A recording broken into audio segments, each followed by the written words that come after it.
children, welcome back to our channel Rimika's Diary. நம்ம வந்து CBSE Maths Grade 8 NCERT syllabus தான் பார்த்துட்டு இருக்கோம். ஆல்ரெடி நம்ம சேனல்ல Chapter 1, Chapter 2 எல்லா சம்ஸுமே சால்வ் பண்ணி போஸ்ட் பண்ணியிருக்கிறோம். கண்டிப்பாக போய் செக் பண்ணி பாருங்க. உங்களுக்கு ஈஸியாக இருக்கணும் அப்படின்றதுக்காண்டி நம்ம சேனலில் ஒரு பிளேலிஸ்ட் கிரியேட் பண்ணியிருக்கிறோம். CBSE Class 8 Maths அப்படின்னு சொல்லிட்டு. ஓகே சில்ட்ரன், நம்ம சேனலில் ஃபர்ஸ்ட் டைம் பார்க்குறீங்கன்னா கண்டிப்பாக சப்ஸ்கிரைப் பண்ணுங்கள். ஆல்ரெடி சப்ஸ்கிரைப் பண்ணி சப்போர்ட் பண்ணிட்டு இருக்கிற நம்ம சில்ட்ரன் எல்லாருக்குமே ரொம்ப ரொம்ப தேங்க்ஸ். Exercise 3.1 question number 1 பாருங்க. Given here or some figures. So some figures வந்து நமக்கு இங்க கொடுத்திருக்காங்க. Classify each of them on the basis of the following. So நம்ம இந்த figures எல்லாத்தையும் நம்ம என்ன பண்ணணும்? Classify பண்ணணும். ஓகேவா? எதை வச்சு classify பண்ணணும் அப்படின்னா simple curve எல்லாம் ஒரு குரூப்பா classify பண்ணணும். Simple closed curve எல்லாம் ஒரு குரூப்பா classify பண்ணணும். Polygonலாம் ஒரு குரூப்பா classify பண்ணணும்.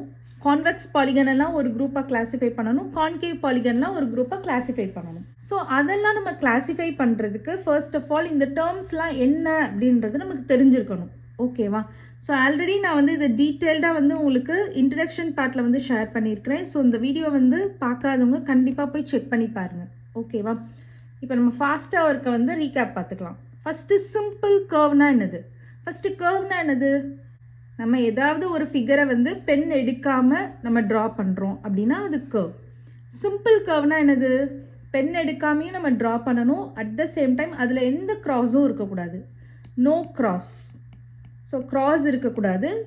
No cross. இதை வந்து நோ இன்டர்செக்ஷன் அப்படின்னு கூட நம்ம சொல்லிக்கலாம். எந்த கிராஸ் இந்த ஸ்டார்லலாம் பார்த்தீங்கன்னா அப்படி கிராஸ் ஆகுது பாருங்கள். ஒரு லைன் போகுதுன்னா அதில் இன்னொரு லைன் கிராஸ் ஆகுது. அந்த மாதிரி எந்த இன்டர்செக்ஷனும் இல்லாமல் இருக்கிறது தான் simple curve. Simple closed curve கொடுத்துருக்காங்க. செகண்ட் ஒன் வந்து சிம்பிள் க்ளோஸ்டு கர்வ் கொடுத்துருக்காங்க. சிம்பிள் க்ளோஸ்டு கர்வ்னா என்ன படித்தோம்? சிம்பிள் க்ளோஸ்டு கர்வ் அப்படின்னா நோ ஓப்பன் எண்ட்ஸ் படித்தோமா? No open ends. இன்னொன்று வந்து இந்த கிராஸும் இருக்கக்கூடாது. No cross. So simple closed கர்வ்னா அதில் எந்த விதமான ஓப்பன் எண்ட்ஸும் இருக்கக்கூடாது. நம்ம இதை வந்து இன்னொரு வேலை எப்படி சொல்லலாம் அப்படின்னா ஸ்டார்டிங் அண்ட் எண்டிங் பாயிண்ட் வந்து சேமாக இருக்கும் அப்படின்னு சொல்லலாம். ஒரு ஃபிகர் வரைகிறோம் அப்படின்னா அதில் வந்து ஸ்டார்டிங் அண்ட் எண்டிங் பாயிண்ட் வந்து சேமாக இருக்கிறது அப்படின்னு சொல்லலாம். ஸோ சிம்பிள் க்ளோஸ்டு கர்வ்னா நமக்கு no open ends, no cross itself. ஓகேவா? நெக்ஸ்ட் வந்து சி வந்து என்ன இருக்குது? பாலிகன் இருக்குது. ஸோ பாலிகன்னா நம்ம என்ன படித்தோம்? No cross, no open ends and only line segments. So no cross itself இருக்கக்கூடாது, open ends இருக்கக்கூடாது, plus line segments மட்டும்தான் இருக்கணும். So no open ends, no cross அப்படின்றது நம்ம என்ன சொல்லிடலாம்? Simple closed curve சொல்லிடலாமா? So ஒரு simple closed curve இருக்கணும். அதே மாதிரி only line segments தான் இருக்கணும். எந்த விதமான curvesம் வந்து இருக்கக்கூடாது. அதுதான் நமக்கு வந்து என்னது? Polygon. நெக்ஸ்ட் வந்து என்ன இருக்கு? Convex polygon, concave polygon இருக்கு. ஸோ சிம்பிளாக உங்களுக்கு சொல்லணும் அப்படின்னா கான்வெக்ஸ் பாலிகன் அப்படின்னா நம்ம என்ன படித்தோம்? ஒன்லி இன்டீரியர் டயகனல்ஸ் படித்தோம். ஸோ ஒன்லி இன்டீரியர் டயகனல்ஸ் மட்டும் ஒரு ஃபிகருக்கு நம்மளால் ட்ரா பண்ண முடியுது அப்படின்னா அது வந்து கான்வெக்ஸ் பாலிகன். ஓகேவா? கான்கேவ் பாலிகன் அப்படின்னா என்ன படித்தோம்? Interior diagonals and external diagonals. So both interior and exterior diagonals நம்மளால் ஒரு ஃபிகருக்கு ட்ரா பண்ண முடிஞ்சிச்சு அப்படின்னா நம்ம வந்து அதை வந்து கான்கேவ் பாலிகன் அப்படின்னு சொல்லுவோம். So both interior and exterior diagonals.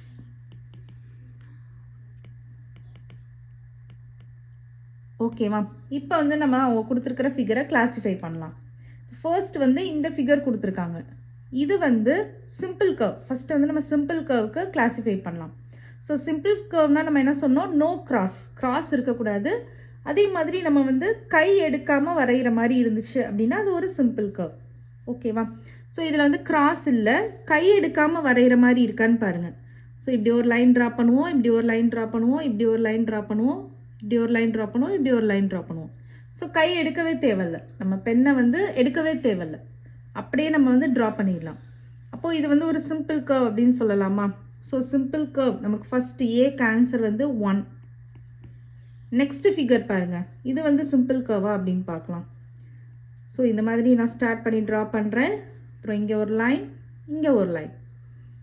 So இது கிராஸும் ஆகலை, கை எடுக்காமே நம்ம வரைஞ்சிட்டோம். ஸோ அப்போ 2 ஃபிகரும் நமக்கு ஒரு சிம்பிள் கர்வ் தான். நெக்ஸ்ட்டு 3 ஃபிகர் பார்த்தீங்கன்னா ஃபர்ஸ்ட் ஒரு ஓவல் ஷேப் வந்து நான் ட்ரா பண்ணிப்பேன். அதுக்கப்புறம் அவுட்டரில் இருக்கிற ஓவல் ஷேப்பை வந்து நான் ட்ரா பண்ணிக்கிறேன். ஸோ இங்கே ட்ரா பண்ணிவிட்டு நான் கையை லிஃப்ட் பண்ணிட்டேன். கரெக்டாக லிஃப்ட் பண்ணிட்டு தான் இந்த ஓவல் ஷேப் வந்து ட்ரா பண்ணேன். அப்போ இது வந்து ஒரு சிம்பிள் கர்வே கிடையாது. ஃபர்ஸ்ட் ஆஃப் ஆல் இது வந்து ஒரு கர்வே கிடையாது. கையை எடுக்காமல் வரைஞ்சால் தானே கர்வு. நம்ம இதில் கையை எடுத்துடுறோம். அப்போ இது வந்து ஒரு கர்வே கிடையாது. ஸோ அதனால இது ஒரு சிம்பிள் கர்வும் கிடையாது. கிராஸ் இல்லை தான், பட் ஆனால் கை எடுத்தால் தான் நம்மளால் வரைய முடியுது. அப்போ இது வந்து ஒரு சிம்பிள் கர்வ் கிடையாது. நெக்ஸ்ட் வந்து ஃபோர்த்தில் பாருங்கள், ஸ்டார் ஷேப். இதில் எல்லாமே இன்டர்செக்ட் ஆகிருக்கு, கிராஸ் ஆகிருக்கு. ஸோ இது வந்து ஒரு சிம்பிள் கர்வ் கிடையாது. நெக்ஸ்ட் வந்து இது பாருங்கள், இது நம்ம ட்ரா பண்ணி பார்க்கலாம். கை எடுக்காமல் வரைய முடியுதான்னு பார்க்கலாம். ஸோ கை எடுக்காமல் நான் ட்ரா பண்ணிட்டேன், கிராஸும் இல்லை. அப்போ இது ஒரு சிம்பிள் கர்வ். அப்போ 5 ஆன்சரில் வரும். நெக்ஸ்ட் வந்து இந்த ஃபிகர் ட்ரா பண்ணி பார்க்கலாம். ஸோ கை எடுக்காமல் நான் வந்து ட்ரா பண்ணிட்டேன். ஸோ இது ஒரு சிம்பிள் கர்வ் தான், கிராஸும் இல்லை. ஸோ 6ம் வரும், ஆன்சர் வந்து 6ம் வரும். நெக்ஸ்ட் வந்து இந்த ஃபிகர் ட்ரா பண்ணி பார்க்கலாம். கை எடுக்காமல் நம்ம ட்ரா பண்ணிட்டோம். ஸோ அப்போ 7ம் வரும், கிராஸும் இல்லை. அப்போ 7ம் வரும். ஓகேவா? நெக்ஸ்ட் இந்த ஃபிகர், 8th ஃபிகர் ட்ரா பண்ணி பார்க்கலாம். ஸோ ஃபர்ஸ்ட் இந்த ஓவல் ஷேப் ட்ரா பண்ணுவேன், அப்புறம் இந்த லைன் ட்ரா பண்ணுவேன், அப்புறம் இந்த ஓவல் ஷேப் ட்ரா பண்ணுவேன். ஸோ என்ன பண்ணுறேன், பெண்ணை லிஃப்ட் பண்ணி தான் ட்ரா பண்ணுறேன். கிராஸ் இல்லை, இருந்தாலும் நம்ம வந்து பெண்ணை லிஃப்ட் பண்ணி ட்ரா பண்ணுறதுனால இதுவும் நமக்கு வந்து என்னது, இது ஒரு சிம்பிள் கர்வ் கிடையாது. ஸோ சிம்பிள் கர்வ்னா என்னென்ன வருது, first figure, second figure, 5th figure, 6th figure, 7th figure. இந்த ஃபிகர்ஸ் மட்டும் தான் நமக்கு சிம்பிள் கர்வில் வருது. ஓகேவா?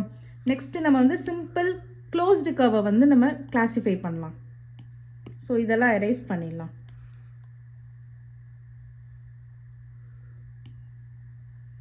ஸோ சிம்பிள் க்ளோஸ்டு கர்வுக்கு நம்ம என்ன பார்த்தோம், no open ends, no cross. So open எண்ட்ஸும் இருக்கக்கூடாது, கிராஸும் இருக்கக்கூடாது. அப்போது ஓப்பன் எண்ட்ஸ் இருக்கக்கூடாது, கிராஸும் இருக்கக்கூடாது அப்படின்றது, கிராஸும் இருக்கக்கூடாது அப்படின்றது வந்து நமக்கு சிம்பிள் கர்வ் கூடிய கண்டிஷன் வந்துடுது. நம்ம ஜஸ்ட் வந்து ஓப்பன் எண்ட்ஸ் இல்லாமல் இருக்கான்னு மட்டும் பார்ப்போம். ஓகேவா? ஸோ இந்த சிம்பிள் கர்வ் எல்லாமே நம்ம வந்து செக் பண்ணி பார்க்கலாம். ஸோ அந்த சிம்பிள் கர்வ்னு நம்ம மார்க் பண்ணியிருக்கோம்ல, அது எல்லாத்தையும் போய் நம்ம செக் பண்ணி பார்க்கலாம். ஏன்னா இது எல்லாமே நமக்கு கிராஸ் இல்லாதது தான் நம்ம மார்க் பண்ணியிருப்போம். அப்போ இது எல்லாத்துலேயும் போயிட்டு ஓப்பனன்ஸ் இருக்கா அப்படின்றது மட்டும் நம்ம செக் பண்ணிடலாம். ஸோ இதில் ஓப்பனன்ஸ் இருக்கா, இல்லை, க்ளோஸ் ஆகிருக்கு எல்லாமே. ஸோ இது ஓகே. இதில் ஓப்பனன்ஸ் இருக்கா, இல்லை, எல்லாமே க்ளோஸ் ஆகிருக்கு. நெக்ஸ்ட் 5th ஃபிகர் செக் பண்ணுங்கள், ஓப்பனன்ஸ் இருக்கா, இல்லை, எல்லாமே க்ளோஸ் ஆகிருக்கு. 6th பாருங்கள், எல்லாமே க்ளோஸ் ஆகிருக்கு. 7th பாருங்கள், எல்லாமே க்ளோஸ் ஆகிருக்கு. ஸோ எதெல்லாம் நம்ம சிம்பிள் கர்வ் அப்படின்னு நம்ம கிளாஸிஃபை பண்ணோமோ அது எல்லாமே நமக்கு சிம்பிள் க்ளோஸ்டு கர்வ்லையும் இருக்குது. அண்டர்ஸ்டாண்ட் ஆகுதா? நீங்கள் வேறு எதையும் செக் பண்ணவே தேவையில்ல. ஏன்னா மித்தது எல்லாமே நமக்கு கிராஸ் ஆகிருக்கும், இல்லைனா கை எடுத்து வரைகிற மாதிரி இருக்கும். அந்த மாதிரி இருந்துச்சுன்னா நம்ம அதை வந்து கர்வ்னே சொல்ல மாட்டோம். கரெக்டாக? இப்போ வந்து நம்ம இதே இதுதான் இதுக்கும் நமக்கு ஆன்சர் வருது. அப்போது செகண்ட் ஒன், அப்போது பிக்கும் வந்து ஆன்சர் வந்து பார்த்தீங்கன்னா 1 2 5 6 7. நெக்ஸ்ட் வந்து சி பார்க்கலாம். சிக்கு வந்து பார்த்தீங்கன்னா நமக்கு எப்படி இருக்கணும், பாலிகன்னா சிம்பிள் க்ளோஸ்டு கர்வாக இருக்கணும், லைன் செக்மெண்ட்ஸ் இருக்கணும். சிம்பிள் க்ளோஸ்டு கர்வாக இருக்கணும்னா என்ன அர்த்தம், அதில் ஓப்பனன்ஸ் இருக்கக்கூடாது, நோ கிராஸ் இட் செல்ஃப். கரெக்டாக? அதே மாதிரி லைன் செக்மெண்ட்ஸ் மட்டும் தான் இருக்கணும். அதனால நீங்கள் என்ன பண்ணலாம், இதெல்லாம் நீங்கள் பார்க்கவே தேவையில்ல. லைன் செக்மெண்ட்ஸ் இல்லாதது ஆல்ரெடி நம்ம இந்த இதெல்லாம் பார்க்க மாட்டோம். கரெக்டாக? இந்த 3 ஃபிகர்ஸையுமே நம்ம கன்சிடர் பண்ணவே மாட்டோம். கரெக்டாக? ஏன்னா இதெல்லாமே வந்து பண்ண மாட்டோம். இந்த சிம்பிள் க்ளோஸ்டு கர்வ் அப்படின்னு சொல்லிட்டு இந்த பிக்சர்ஸ் எல்லாம் மார்க் பண்ணியிருக்கோம், சிம்பிள் க்ளோஸ்டு கர்வ் அப்படின்னு சொல்லிட்டு. இதில் நம்ம எதை ஃபில்டர் பண்ணிடலாம், ஒன்லி லைன் செக்மெண்ட்ஸ் மட்டும் இருக்கிற ஃபிகர்ஸை ஃபில்டர் பண்ணிடலாம். ஸோ அந்த மாதிரினா இதில் கர்வ் இருக்குது, இதில் கர்வ் இருக்குது, இதுலேயும் கர்வ் இருக்குது. ஸோ இந்த 2 ஃபிகரை தான் நம்ம ஃபில்டர் பண்ணுறோம். ஸோ இதில் வந்து நமக்கு பாருங்கள், நமக்கு சிம்பிள் க்ளோஸ்டு கர்வாக இருக்கணும், லைன் செக்மெண்ட்ஸ் இருக்கணும். இருக்கா? அப்போ 1 and 2 மட்டும்தான் நமக்கு என்ன வரும், பாலிகனுக்கு மேட்ச் ஆகும். அப்போ பாலிகனுக்கு வந்து ஆன்சர் 1 ஃபிகரும் 2 ஃபிகரும் தான். அண்டர்ஸ்டாண்ட் ஆகுதா? நெக்ஸ்ட் வந்து கான்வெக்ஸ் பாலிகன் பார்ப்போம். ஸோ பாலிகன்னாலே நமக்கு என்னது, லைன் செக்மெண்ட்ஸ் மட்டும்தான் இருக்கணும். ஸோ லைன் செக்மெண்ட்ஸ் இருக்கிற மாதிரி ஃபிகர் அப்படின்னு சொல்லி பார்த்தா இந்த 2 ஃபிகர்ஸ் மட்டும்தான் இருக்குது. கரெக்டாக? ஸோ இதை மட்டும் நம்ம எடுத்து வாட்ச் பண்ணி பார்க்கலாம். ஸோ இந்த 2 ஃபிகர்ஸை மட்டும் நம்ம எடுத்து வாட்ச் பண்ணி பார்க்கலாம்.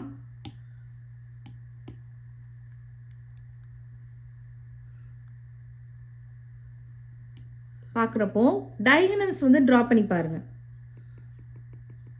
இங்கே ஒரு டயகனல் ட்ரா பண்ணலாம். அதே மாதிரி இன்டீரியர்லேயும் நம்மள என்ன பண்ணலாம், டயகனல் வந்து ட்ரா பண்ண முடியும். கரெக்டாக? ஸோ எக்ஸ்டீரியர்லேயும் ட்ரா பண்ண முடியுது, இன்டீரியர்லையும் நம்மளால் டயகனல் வந்து ட்ரா பண்ண முடியுது. அப்போனா இது வந்து என்னது, கான்கேவ் பாலிகன். கரெக்டாக? இன்டீரியர்லேயும் ட்ரா பண்ண முடியுது, எக்ஸ்டீரியர்லையும் ட்ரா பண்ண முடியுதுன்னா கான்கேவ் பாலிகன். அப்போ இங்கே நம்ம வந்து 1 மார்க் பண்ணிடலாம். கான்வெக்ஸ் அப்படின்னா இன்டீரியர் மட்டும் ட்ரா பண்ண முடியுது. ஸோ இதில் இது வராது. அப்போ ரெண்டுமே நம்ம ட்ரா பண்ணுறோம்ல, இது வராது. அப்போ இந்த ஃபிகர் மட்டும் செக் பண்ணி பார்ப்போம். ஸோ இன்டீரியர் மட்டும் தான் வருதா, இங்கே ஒரு டயகனல் ட்ரா பண்ணுவோம், இங்கே ஒரு டயகனல் ட்ரா பண்ணுவோம். ஸோ இன்டீரியர் டயகனல் மட்டும்தான் வருது. அப்போ இது வந்து என்னது, கான்வெக்ஸ் பாலிகன். அப்போது இது வந்து நமக்கு 2 தான் ஆன்சர். அண்டர்ஸ்டாண்ட் ஆகுதா? ஸோ அவங்க கொடுத்துருக்கிற டேர்ம்ஸ் எல்லாமே நீங்கள் என்ன அப்படின்ற அதோட டெஃபினிஷன் தெரிஞ்சிச்சு அப்படின்னா ஈஸியாக என்ன பண்ணிடலாம், நீங்கள் கிளாஸிஃபை பண்ணிடலாம். ஸோ ஃபர்ஸ்ட் சம் அண்டர்ஸ்டாண்ட் ஆகுதா? ஃபர்ஸ்ட் நம்பர் 2 பாருங்க. What is a regular polygon? So இதோட டெஃபினிஷன் கேட்டிருக்காங்க. அதுக்கப்புறமா state the name of a regular polygon of 3 sides, 4 sides, 6 sides. 3 sides இருந்துச்சுன்னா அந்த ரெகுலர் பாலிகனை என்ன சொல்லலாம், 4 sides இருந்தால் என்ன சொல்லலாம், 6 sides இருந்தால் என்ன சொல்லலாம் அப்படின்னு கேட்குறாங்க. ஸோ ஃபர்ஸ்ட் வந்து நம்ம ரெகுலர் பாலிகனுக்கு டெஃபினிஷன் எழுதுவோம், ப்ராப்பர் டெஃபினிஷன் எழுதுவோம். ஸோ எப்படி எழுதலாம், ரெகுலர் அப்படின்னாலே எல்லா சைட்ஸ் ஈக்குவலாக இருக்கும், எல்லா ஆங்கிள்ஸும் ஈக்குவலாக இருக்கும் அப்படின்னு நம்ம சொல்லியிருக்கோம். கரெக்டாக? So a polygon having all sides of equal length and the interior angles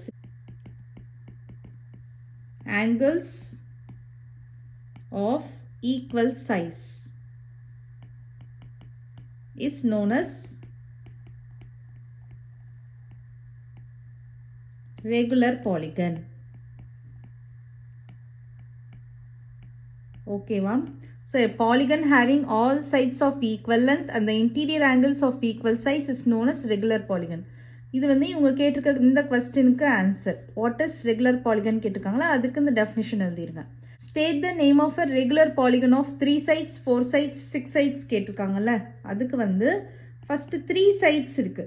3 sides ஒரு ரெகுலர் பாலிகனை நம்ம என்ன சொல்லுவோம், ஈக்குவலேட்ரல் ட்ரையாங்கிள் சொல்லுவோமா. ஒரு ஈக்குவலேட்ரல் ட்ரையாங்கிள் நீங்கள் எடுத்து பார்த்தீங்க அப்படின்னா நமக்கு 3 சைட்ஸும் ஈக்குவலாக இருக்கும், அதே மாதிரி இங்கே ஃபார்ம் ஆகிருக்கிற 3 ஆங்கிள்ஸும் நமக்கு ஈக்குவலாக இருக்கும். அப்போது ஃபர்ஸ்ட் சப்டிவிஷனுக்கு ஆன்சர் வந்து ஈக்குவலேட்ரல் ட்ரையாங்கிள்.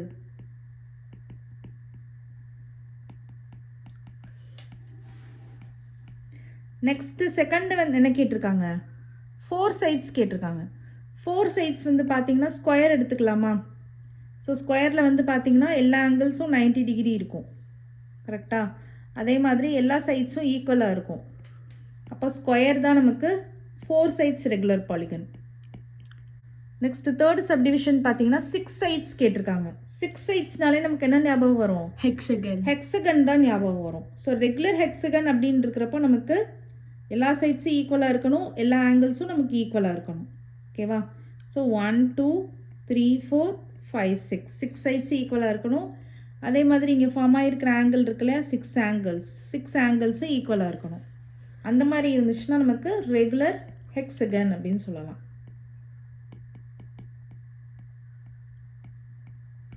ஓகேவா? இங்கே வந்து நம்ம ரெகுலர் ஹெக்ஸகன் தான் மென்ஷன் பண்ணணும், ஏன்னா நார்மலாக ஹெக்ஸகன் இருக்கும். ஆனால் ஹெக்ஸகன் அப்படின்னு எடுக்கிறப்போ நமக்கு ஆங்கிள்ஸ் கொஞ்சம் வேறு மாதிரி இருக்கும், சைட்ஸும் வேறு மாதிரி இருக்கும். அது நம்ம வந்து சிம்பிளாக ஹெக்ஸகன் அப்படின்னு சொல்லுவோம். ரெகுலர் ஹெக்ஸகன் அப்படின்னு சொன்னோன்னா தான் நமக்கு வந்து எல்லா சைட்ஸும் எல்லா ஆங்கிள்ஸும் ஈக்குவலாக இருக்குன்னு அர்த்தம். இப்போ ஸ்கொயரில் வந்து நம்ம ரெகுலர் ஸ்கொயர்னு நம்ம போயிட்டு சொல்ல மாட்டோம். கரெக்டாக? ஸ்கொயர்னாலே நமக்கு தெரியும் எல்லா சைட்ஸும் ஈக்குவலாக தான் இருக்கும் டிஃபால்ட்டாக. அப்போ எல்லா ஆங்கிள்ஸும் ஈக்குவலாக தான் இருக்கும்னு நமக்கு தெரியும். அதே மாதிரி ஈக்குவலேட்ரல் ட்ரையாங்கிளுக்கும் ரெகுலர் ஈக்குவலேட்ரல் ட்ரையாங்கிள்னு போய் மென்ஷன் பண்ண மாட்டோம். ஏன்னா ஈக்குவலேட்ரல் ட்ரையாங்கிள்னாலே எல்லா சைட்ஸும் ஈக்குவலாக இருக்கும். உள்ள ஆங்கிள்ஸ் எவ்வளோ இருக்கும், 60 டிகிரி இருக்கும். ஸோ இங்கேயும் 60 இருக்கும், இங்கேயும் 60 இருக்கும், இங்கேயும் 60 இருக்கும். ஸோ இது நமக்கு டிஃபால்ட்டாக தெரியும். அதனால் இது நம்ம ரெகுலர் ஈக்குவலேட்ரல் ட்ரையாங்கிள்னு சொல்ல மாட்டோம், ஈக்குவலேட்ரல் ட்ரையாங்கிள் தான் சொல்லுவோம். பட் ஹெக்ஸகனுக்கு மட்டும் நம்ம வெறும் ஹெக்ஸகன் அப்படின்னு சொன்னோன்னா நமக்கு வேறு மெஷர்மெண்ட்டில் இருந்தாலும் அது நம்ம ஹெக்ஸகன் 6 sides இருக்கிறப்ப ஹெக்ஸகன் தான் சொல்லுவோம். ரெகுலர் ஹெக்ஸகன் மென்ஷன் பண்ணாதான் எல்லா சைட்ஸ் எல்லா ஆங்கிள்ஸ் ஈக்குவலாக இருக்குன்னு அர்த்தம். அண்டர்ஸ்டாண்ட் ஆகுதா? ஓகே. ஓகே சில்ட்ரன், இந்த சம்மோட இந்த எக்ஸசைஸ் வந்து ஃபினிஷ்ட் ஆகுது. இந்த வீடியோ உங்களுக்கு பிடிச்சிருந்ததுன்னா லைக் பண்ணுங்கள், ஷேர் பண்ணுங்கள், நம்ம சேனலை சப்ஸ்கிரைப் பண்ணுங்கள். Bye children.